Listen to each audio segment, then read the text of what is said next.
Welcome to the Ricky Matthews Show. Hope you're having a great Friday as we all prepare for what looks like is going to be a very hot weekend.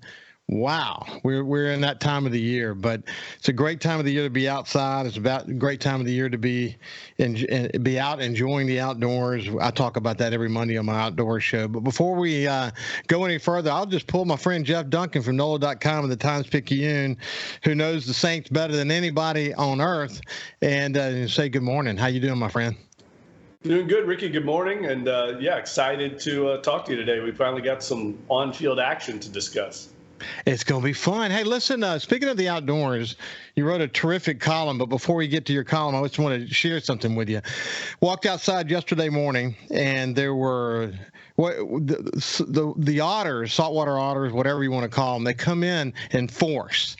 And they'll eat and eat and maybe hang around for a day or two, and then they vanish. And then we might see them again a month or two from now. It's strange how that works. But I looked out, and there was this huge group of them, and they were working it over good, eating and enjoying themselves. And I told Ann, we put out some crab traps around the pier for the kids yesterday. And I said, it's going to be interesting to see if the otters stuck around. Went out just a few minutes ago to see if we had any crabs for the kids. And they were all the bait was gone. They were picked clean. It's so fun because like the end of my pier is 6 feet deep, so they go down in the bottom. They figured out how to open up the crab trap to get the bait out of it. It's life on the coast, man. Yeah, crabbing's a lot of fun though. You ever do that yourself? Yeah, we've gone out in Lake Pontchartrain a bunch of times and crabbed, and I love it. It's one of my favorite things to do, and you know that, Ricky. I mean, those animals, they're out there and surviving. They're going to figure out how to get in there and get that bait out. So that's cool. I'll be honest with you. I didn't know that we had otters on the Gulf Coast. Yeah, they are incredibly strong too. You know, a raccoon is strong. A raccoon, you'd be amazed at how strong a raccoon is and what they can get into. I've learned a lot about raccoons, not only here at my house, but up in the Mississippi Delta. But speaking of the outdoors and that sort of being part of the culture, come on now, you get down into South Louisiana. I mean, that is the culture. And the Saints did a really interesting outing in the last few days that you wrote about. Tell us about it. Yeah, well, every year in the off season, either during this time of year, off season workouts, or training camp, sometimes both, the coaches like to surprise the team. It's a grind, these off season workouts. There's no games to look forward to, so you really have to kind of break up the monotony of practice and meetings. And they like to throw in these team building exercises. Sean Payton was big on that from his mentorship with Bill Parcells. Over the years, I've been to, I haven't been to them, but I've written about, the Saints going to golf outings, bowling alleys, paintball. They went one year, famously went to a water park in Jackson, Mississippi, and they figured out a way to go. As you can imagine, these are just big grown boys. Figured out a way to go down the slide faster than they should have. And Scott Fujita shot across the pool, Ricky, and was going so fast, he shot across the pool and ended up hurting his ankle. And that was the end of the water park expedition. I bet. But and this time they went boat fishing down in South Louisiana, down in Hopedale. Took 5 buses down there, the whole team, players, coaches, about 100 people. I think they had 21 boats. So the charter down there had to recruit other charters to help out. As you can imagine, they don't have that kind of fleet. And they all went out. I think they left about 8 p.m., right at sundown, and fished till about midnight, and then came back. So they called off practice the next day because they knew it was going to be late night. They weren't going to get the rest they needed. But it was a nice respite for the players and a chance, like Derek Carr talked about it. What's nice about these team building activities is I don't think people realize during the week, players are very regimented with their position groups. So they're pretty much, they're on one team for a team meeting that lasts like 10 or 15 minutes every day. And then they break up and they're kind of with their guys. Their tight ends are together, quarterbacks are together. They don't really get to know the other players on the team, especially newcomers. You think about Derek Carr, he's been here 4 months. how much interaction he's even had with some of the defensive players. In these team building exercises, they mix everybody up by position. They're all thrown together with a coach. So it's a chance for them to spend some time away from the facility and get to know each other and kind of bond a little bit. Well, I mean, that's a lot of fun night for people who've not been nighttime bow fishing. It's a lot of fun. The way these boats are set up. Typically the boats are pretty wide boats. They're very stable boats, so you can stand on the front of the boat. So lots of lights, and it just lights up the night. And when the wind is up, it can be a little muddy. It's a little bit harder to see, but sometimes it can be extremely clear. And you can catch a red snapper and black drum, a wide variety of things. Alligator gar, one of the things that Derek Carr helped with was an alligator gar that they put on board. But it's good to see. What I got from reading your story is that I'm sure it was the team building exercise that he really enjoyed, but it seems like Derek Carr is sort of go with the flow. He's ready to take it all in and experience it and enjoy it. And, whatever comes next in life, give it to me. I'm just going to experience it, especially as it relates to the culture of Louisiana. Yeah, he kidded us yesterday because he was wearing a purple T-shirt at the press conference. He said he did it on purpose for LSU and the baseball team, but look, he gets it. I even asked him about, he appears to be very conscious about that role as the starting quarterback and trying to foster, camaraderie, be a leader, get to know players off the field. It seems to be something he's very aware of. And he had an interesting answer. He said, look, last year I was going through a similar process with the Raiders. Even though he'd been there a long time, he had a new coach, a bunch of new coaching staff, a bunch of new players. And he goes, I don't think they got the best version of me last year, and I'm very committed to trying to rectify that. So I thought that was interesting. He was almost admitting that he didn't do as good a job as he could have last year with the Raiders, and I think he felt, like he needs to do that more this year. So it's something that he's, I think, taken ownership of. And I think we're going to get a really good version of Derek Carr here because of maybe the disappointment he had late in his career with the Raiders. You know what's interesting, though? Gosh, how do you not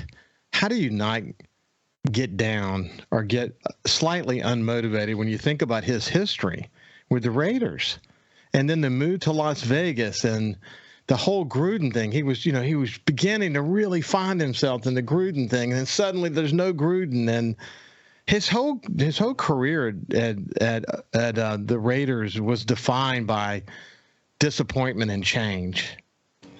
Yeah, I think just the turnover there, the number of coaches. I mean, people forget, Dennis Allen was his first coach with the Raiders, and then they went through 3 other ones after that, a bunch of different offensive coordinators, and you can tell he really was finding his groove under John Gruden and the unfortunate situation there. He even compared it a little yesterday to the way Breeze and Peyton were here. He said, we got to know each other so well. I could tell what he was thinking. He knew what I was thinking. And that certainly was the case with Drew and Sean here. So that was unforeseen. And that curveball, I think, with the new coaching staff last year, he probably just, you're right, you probably got worn down. Look, we all run into that, right, Ricky? I mean, in your careers, you can get stagnated. Sometimes a new change of scenery can, lead to new results and kind of be refreshing. And I've seen that. And Derek Carr has admitted it. He probably needed that himself to get a new voice in his ear and a new location and kind of challenge himself.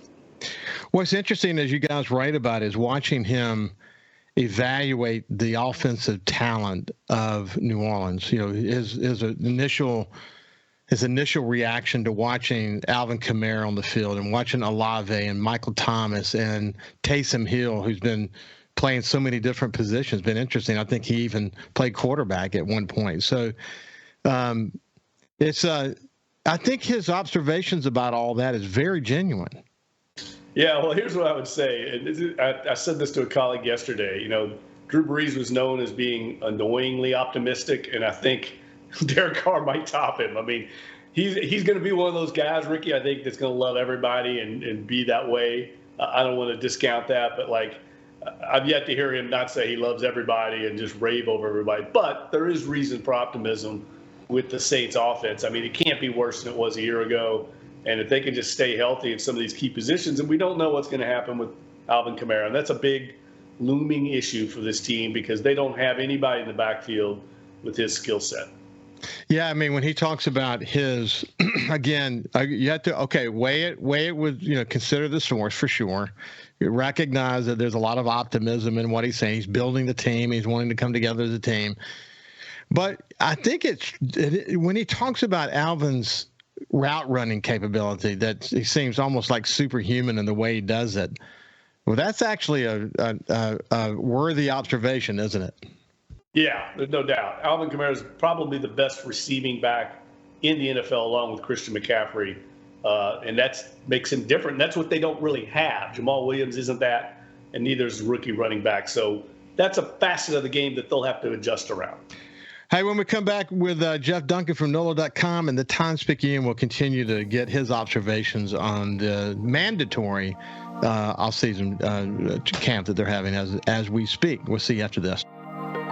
Welcome back to the Ricky Matthews Show. My friend Jeff Duncan from NOLA.com of the Times-Picayune, because it's Friday, and he's been a good friend of this show. We're so lucky to have access to him. He's on the Hall of Fame selection committee. He's won every sports award you can possibly win.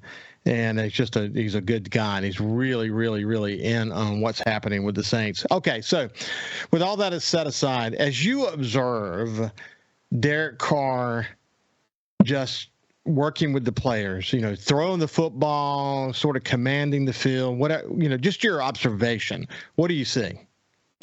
Well, he's got a stronger arm than I knew about. I didn't really know what his arm strength was like until you get there. You could really see it on the field. I mean, there's a noticeable difference between him and, say, Jay Kaner, the rookie from Fresno State. Very much similar to Jameis Winston, who obviously has a big-time arm. But I think just his command and presence, which is what we got used to with Drew Brees, his ability to kind of command the huddle, get the Saints to the line of scrimmage, get them in and out of the right play. That's been very impressive. And then maybe even more so off the field, the way he carries himself in these press conferences, talking to people behind the scenes, how he has a real desire to know every facet of the operation and to be a leader in all facets, whether it's media relations, community relations. That's really what you want in a franchise quarterback. And Drew Brees was the epitome of that, the best I've ever seen at that. And I think Carr certainly has those same traits and qualities. He's really exactly what they needed at that position. And I think his presence, Ricky, has given confidence to the rest of the team. I mean, I think they sensed they didn't have the right guy at that position. They would never come out and say that in the past, but I think they knew it. Now I think they all feel like, hey, we got a chance now. And that's a huge thing going forward. Hey, listen, you and I have talked about this before. You and I know this really well because of where we come from in terms of digital media. There's a lot of clickbait out there, that is for sure. But there's been some clickbait this week that Jameis Winston could be a trade risk. Saints aren't going to let him go. They need him as a backup quarterback big time, don't they? Yeah, I can't see that happening. I mean, they have no experienced backup behind him. You'd have to go to Jay Kaner. So I don't know where that's coming from. I think that's just the off season, and there's, like you said, people need traffic on their sites, so they throw stuff out there. But here's the thing: I think the Saints have set it up very well at quarterback. They have an experienced backup if something happens to Derek Carr, and then they've got a developmental long-term answer in Jay Kaner. So it's really staggered perfectly, I think, in terms of experience. And the one good thing, one of the many great traits or assets for Derek Carr is he's been extremely durable. I mean, he's played almost every game of his entire career. I mean, he's very Breeze-like in that way. So that's the big difference between him and, say, Jimmy Garoppolo. He's been much more available. I was knocking on wood. Man, we need him not to get hurt. You guys posted a picture of Taysom Hill, and I looked at the comments, and the comments were, boy, the guy's always in great shape. He always comes ready to play. When you consider the amount of injuries he's dealt with over his career because he's been out there, giving it all for the Saints. One of the women posted that, oh, and he also has beautiful legs. But, I mean, really some of the most muscular legs in the NFL. This guy is in shape, isn't he? Yeah, it's funny you bring that up because I was talking to Jamal Williams, the running back yesterday, who a lot of people don't realize played at Brigham Young with Taysom Hill. We were talking about Taysom Hill, and he talked about his lower body strength. He said it was legendary back when he played in college. I mean, he's got incredible leg strength. He can squat probably as much as some of the offensive and defensive linemen. And you see that transferred onto the field when people try to tackle him. I remember Adam Troutman last year saying he talked to defensive backs around the league, and nobody wanted to get in front of him and tackle him. He's like a defensive end with the ball in his hands.